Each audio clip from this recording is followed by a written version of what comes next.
আগামী 30 তারিখ দিন ধার্য করেছেন মামলার পরবর্তী কার্যক্রমের জন্য। তো উনি তার নির্দোষ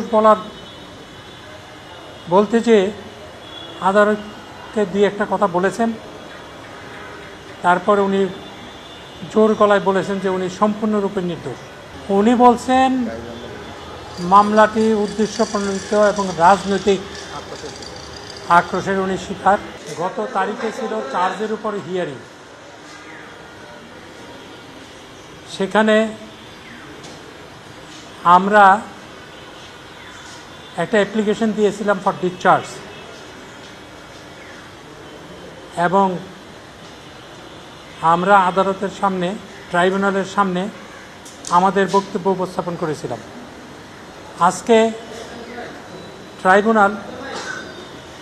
মাননীয় ট্রাইব্যুনাল আমাদের যে ডিসচার্জ অ্যাপ্লিকেশন বিবেচনা করে তা রিজেক্ট করেছেন বলে আমাদেরকে অবহিত করেন এবং ফর্মাল চার্জ 8টা হেডে ফর্মাল চার্জ গঠন করেছেন। ফর্মাল চার্জ গঠন করে আগামী 30 তারিখ দিন ধার্য করেছেন মামলার পরবর্তী কার্যক্রমের জন্য। সানশাইন আটা ময়দা সুজি, ভালোবাসায় তৈরি সাক্ষ্য গ্রহণ। এই হাসানুল হক ইনু একজন বীর মুক্তিযোদ্ধা, জাসদের উনি সভাপতি। ওনাকে প্রশ্ন করা হয়েছে যে আপনার কোনো বক্তব্য আছে কিনা, যে আপনি কি দোষী কি নির্দোষ। তো উনি তার নির্দোষ